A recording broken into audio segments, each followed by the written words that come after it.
Greetings, this is Chapter 2, Video 3. Let's launch.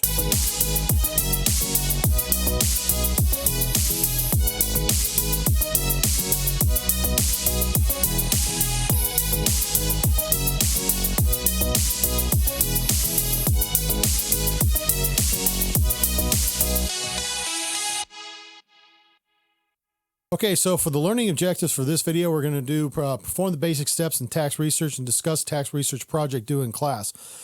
Now, number one, of course, we're going to talk about that tax research project. That's going to happen towards the end of class. I've actually got the dates set up and they're in the syllabus for you to actually look them down. I don't remember off the top of my head because I made the syllabus about a week and a half ago. But we'll kind of talk a little bit about it. Something else that we're going to do though, is when we have our office hours, I'm going to talk a little bit more in detail about this stuff, kind of show you some things.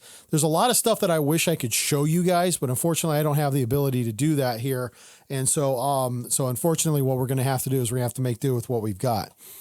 So the tax research process, now this is what the book kind of gives you. And generally speaking, I would agree with all of this. I'll be honest. There's a lot of times that I probably don't follow this to the T. And as a result of which, guess what? I end up researching the wrong darn thing. And so in order to prevent stupidity, following the procedures will actually help you out. And so the first thing that you need to do is understand the facts. Define the problem. This is the biggest thing that happens in all research, not just tax research, but also legal research and all sorts of other types of research. And what you want to do is you want to understand the facts. You understand the facts, it helps you build a case. Question is, what's the problem? What am I trying to answer? What am I trying to solve here? Now, I love tax research, and part of the reason why is because and this is a secret, between you, me, and the NSA agent who's watching this, because unfortunately they have to watch what I'm watching. Let me tell you something right now. I love tax research. I'm a problem solver. But the thing that's very controversial is I actually don't like numbers nearly as much as I love this stuff. I could do tax research for a living and enjoy myself. And it's actually something that I enjoy. In fact, I'm actually working on an engagement right now where that's my whole job, is that this organization will call me up and basically say, hey, we got this problem. What do you think the solution is? Boom, there it is. That's what it is. And then I get paid. It's a great day for me in order to be able to do that because I really enjoy that. Now, does that mean just because I don't like the numbers nearly as much as the tax research, does that mean I'm a bad accountant? Of course not.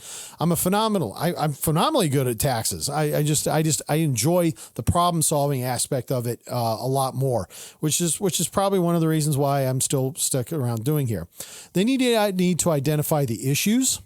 Okay, what are the issues? So you got the problem. Somebody comes to you and says, okay, this is the problem that I have. And then you have to identify the issues. And then you go locate the relevant authorities. That's where you actually dig into the sources and you're trying to kind of figure out. And then you analyze the tax authorities, because here's the thing. If I find a source that tells me I can do something, but I have another source that tells me maybe I could do something, but it's not 100% sure. If that second source is ranked much higher than that first source is, maybe that first source is a private letter ruling, but that applies to the one client. Remember, I told you in the previous video, you can't use private letter rulings on your client. It can get you kind of to the answer of what it is that you want to do, but it's not something you can use directly. So you go back and you look at the authorities, but you're kind of like, I'm not so sure I'm seeing this. Now, I would use the PLR's logic to get kind of what I call the warm and fuzzy, so that I know that I'm going to be happy with the answer that I'm coming out with. But you want to make sure that you're actually looking at analyze the tax sources, make sure that it all looks good, and take care of. And then you're going to document and communicate the results. And that's the memo. That's what you're going to be doing for my tax memo assignment later on in this course. Okay, so there are two types of services used in tax research. There's annotated and topical. Research questions often consist of questions of fact or questions of law. So, there's an old saying that they used to say in law school. I don't know if they still say this or not, but it's basically, if you got the facts on your side, pound the facts. You got the law on your side, pound the law. If you have neither on your side, pound the table. That's usually how lawyers go with this. And if things are looking good for you, you pound what you've got. So you want to say, if the answer to a facts question hinges upon the facts, circumstance, the taxpayer transaction. So if the IRS tells you must do these 10 steps in order to complete this transaction and in order to get the tax benefit of said transaction, and your client has not completed all that, you don't have the facts on your side.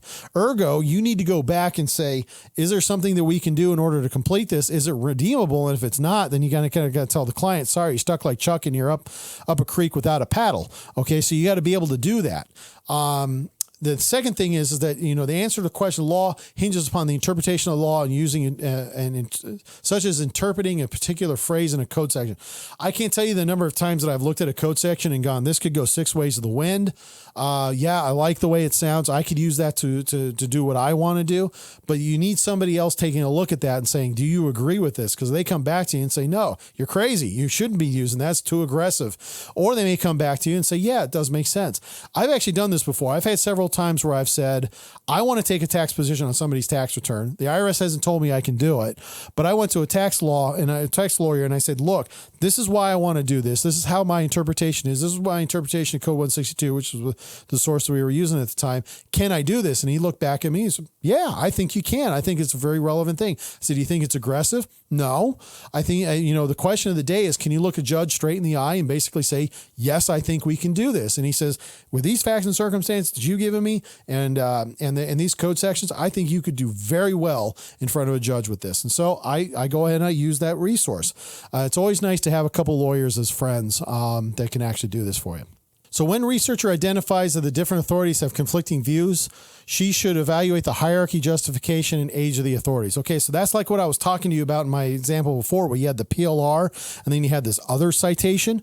If you're looking at the PLR and it tells you can do something, and the higher citation tells you, well, maybe not, it's a little vague, then you got to go with the little vague. Now, here's kind of the trick with that, though. If you use the PLR and they're citing the same code sections that you're referencing in order to make your determination that's a little vague, you can look into the minds of the IRS and say, this is how they would take this. Now, does that mean that you can use the PLR in order to justify yourself? No, you can't. What you have to do is you got to look at the code section. You got to say, well, my interpretation of the code section says we can do this. You've issued a PLR on this before. I know we can't use PLRs, but at least I kind of got an idea of how the IRS is going to swing on this. And so sometimes you can do that in order to get a relevant answer. You want to be careful, obviously, using PLRs in that way. It's like, this should be done by professionals. Don't try this at home, folks. Once the tax researcher has identified relevant authorities, she must make sure that the authorities are still valid and up to date. I'm only laughing because I remember one time when somebody was doing some tax authority, they were referencing something that was, a regulation that was created back in the 1930s and had since expired. I was just like, where the heck did you find it? They were like, well, I went on Google. Well, there's your problem. You should have gone on Google to find this stuff. But we'll kind of talk a little bit about that later. Obviously, if it's been superseded. Now, the good news is a lot of these tax authorities are going to say, hey, this revenue ruling that you're looking at, it's been superseded by this revenue ruling. You need to go take a look at that, see if that still applies. So the tax memo layout, we're going to talk about this in greater detail when we get towards the tax memo assignment. But facts, issues, authorities, conclusions, analysis, just know that so because that could be on your test. I just want to make sure that you guys have full information on it. Client letter layout. Again, we're going to talk about this when we get to that memo portion of the class.